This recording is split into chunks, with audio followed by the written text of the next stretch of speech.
ఇప్పుడు ప్రతిపక్ష నేతలు లేదంటే మామూలుగా రాజకీయ నేతలు లేదంటే పెద్దలో అంటే ఏజ్ డిఫరెన్షియేషన్లో చెప్తున్నాను.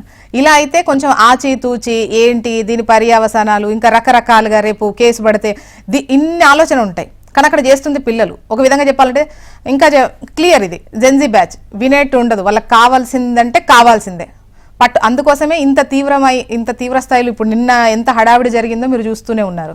అండ్ ఇవాళ క్యాబినెట్ భేటీ కూడా ఉంది. అండ్ నెక్స్ట్ పార్లమెంట్లో దీనిపైన బిల్లే రాబోతుంది. అంటే ఏంటి ఇప్పుడు ఒకసారి జరిగింది, 2 సార్లు జరిగింది, రిపీటెడ్గా జరిగితే ఇటువంటి పరిణామాలు తప్పవనిపిస్తోంది. గుడ్ మార్నింగ్ అమ్మా. మా బ్రదర్ సతీష్ అన్నకి, సోదరి మిత్రకి అండ్ హెచ్ఎంటీ వీక్షకులు మీకు కూడా కొంత ఇద్దరు మాట్లాడితారు. నాకు కొంత సమయం కావాలమ్మా, ఎందుకంటే మేము కేంద్రంలో సమాధానం చెప్పాలి కాబట్టి. సో ఇక 2 అంశాలుగా చూద్దామమ్మా. మే 3వ తారీఖు రోజు పేపర్ ఎగ్జామ్ జరిగింది, నీట్ ఎగ్జామ్ జరిగింది. 7th కి ఆరోపణలు వచ్చినాయి హర్యానాలో, తర్వాత ఎక్కడైతే కోచింగ్ సెంటర్స్ లో కేరళలో, తర్వాత మహారాష్ట్రలో వచ్చిన వెంటనే కేంద్ర ప్రభుత్వం స్పందించి సిబిఐకి ఇదే ధర్మేంద్ర ప్రధాన్ గారు విద్యాశాఖ మంత్రిగా ఆరోపణలు రాగానే పేపర్ లీకేజ్, అది టెలిగ్రామ్ అనేటువంటి యాప్ లో పేపర్లు బయటకు వచ్చినట్టుగా తెలిసింది.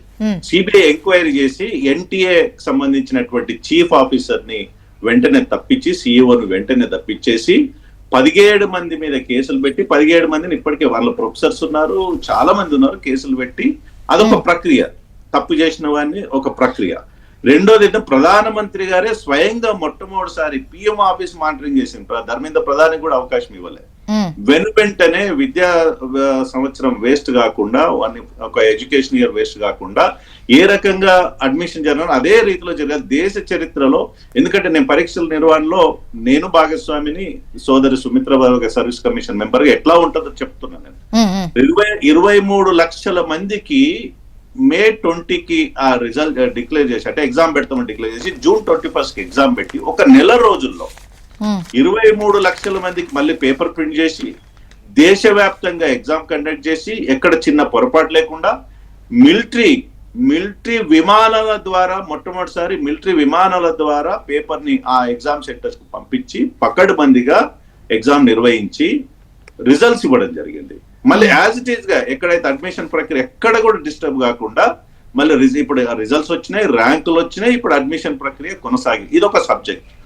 మేలో జరగాల్సింది ఈ కాక్రోచ్ గాని విద్యార్థులు వెంటనే రద్దు చేసినప్పుడు నిరసన తెలపాల్సి ఉండే. ఎవ్వరు కూడా విద్యార్థులు బాధపడ్డారు, పిల్లలు, మనకు కూడా పిల్లలు ఉన్నారు. డెఫినెట్ గా ఇది దురదృష్టకరమైన సంఘటన, ఈ ఘోరమైన తప్పిదము, ఒక ఆవేదన విద్యార్థుల తల్లిదండ్రులుగా ఎవరికైనా ఉంటుంది. ప్రభుత్వం స్పందించింది. స్వయంగా ప్రధానమంత్రి గారే దీనిపైన ఆవేదన వ్యక్తం చేసిన సందర్భం చూసినాం. కరెక్ట్ గా జూలై 20 తారీఖుకి చలో అసెంబ్లీ పిలిపించారు. చలో అసెంబ్లీ పిలిపి ఎవరిచ్చారమ్మా? మనం ఈ దేశంలో ఏంటంటే, మరి సరే ఈ సోషల్ మీడియా మనం మాట్లాడుతున్నాము, ఏకంగా సిజేపీని, అంటే సుప్రీంకోర్టు చీఫ్ జస్టిస్ ఒక వ్యంగ్యాస్త్రంగా కాక్రోచ్ లాగా బిహేవ్ చేస్తున్నారనే మాటకి ఏకంగా సిజేపీ అనేటువంటి ఒక సోషల్ ప్లాట్ఫామ్ పార్టీ పుట్టింది. ఇది ఎలక్షన్ కమిషన్ ఆఫ్ ఇండియాలో రిజిస్టర్ కాలేదు, దాని విధి విధానాలు తెలియవు, రూల్స్ తెలియవు, రెగ్యులేషన్ ఏమీ తెలియదు.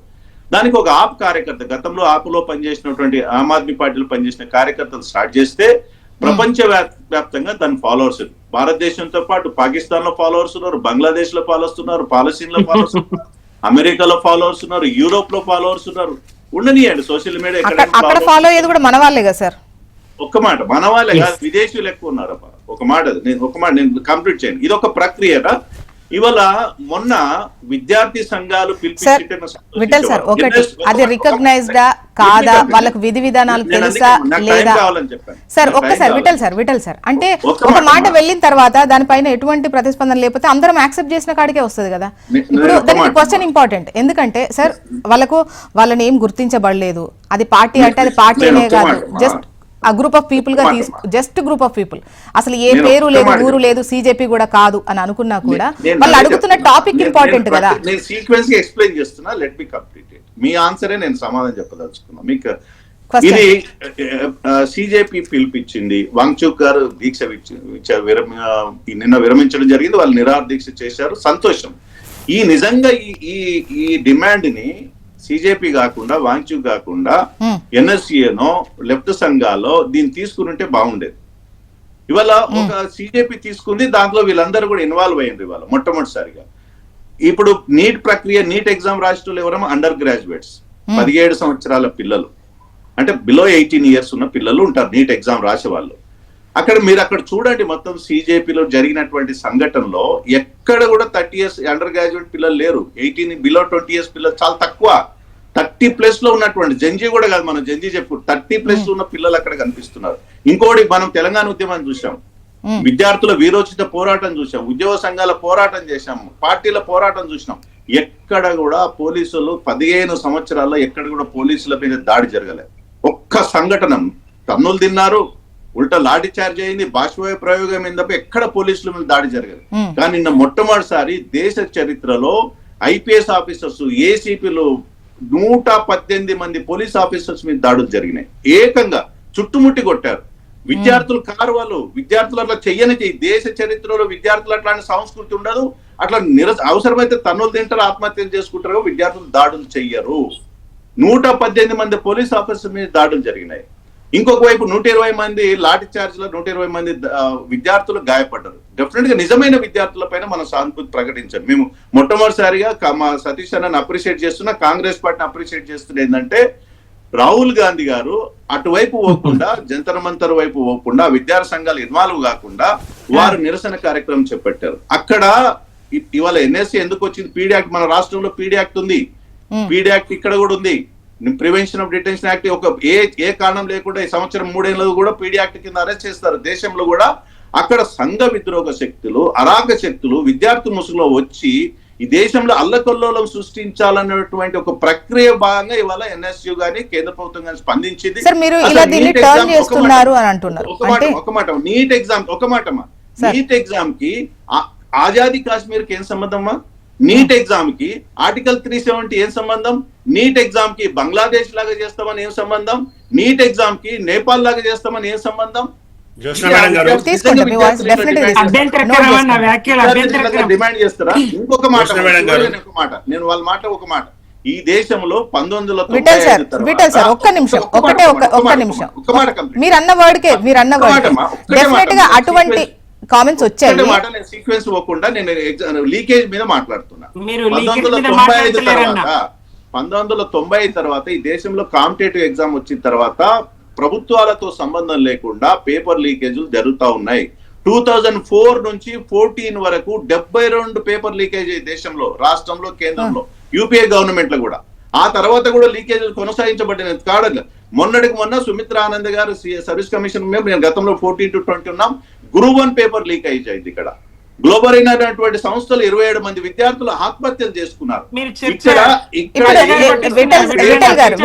మనకు టాపిక్ టోటల్ గా డైవర్ట్ అవుతోంది. 10 ఏళ్లలో 150 పేపర్లు లీక్ అయ్యాయి అని చెప్పేసి అటు కాంగ్రెస్ పెద్ద ఎత్తున వాదిస్తోంది. దేశవ్యాప్తంగా జరుగుతున్నటువంటి ఈ ఆందోళనకు సంబంధించి డెఫినెట్ గా మీరు అన్నవి కొన్ని కామెంట్స్ వచ్చాయి. ఎట్ ద సేమ్ టైం అంటే పదే రిపీటెడ్ గా కొన్ని అంశాలను చూస్తూ ప్రస్తావిస్తూ అవి జరుగుతూ ఉన్నాయి, మా గురించి మేమే కొట్లాడుకోవాలి అన్న దాంతో మేము ముందుకు వచ్చామని చెప్పేసి కొంతమంది విద్యార్థులు చెప్పడం కూడా మనం చూసాము. సో డెఫినెట్ గా ఒక దగ్గర ఉద్యమం జరుగుతూ ఉంటే ప్రభుత్వం పట్ల కొంత వ్యతిరేకత ఉన్నటువంటి వాళ్ళు, అంటే వాళ్లకు కూడా కొన్ని అసంతృప్తులు ఉన్నటువంటి వాళ్ళు ఇటువంటి ఉద్యమానికి ఆందోళనలో వచ్చి వాళ్ళ వర్షన్ కూడా వినిపిస్తారు. టోటల్ గా విద్యార్థుల వర్షన్ అంతా ఇదే, ఒక్క నీటి గురించే మాట్లాడాలి, నీటి తప్ప అక్కడ ఏం మాట్లాడకూడదు అనేటువంటి అవకాశం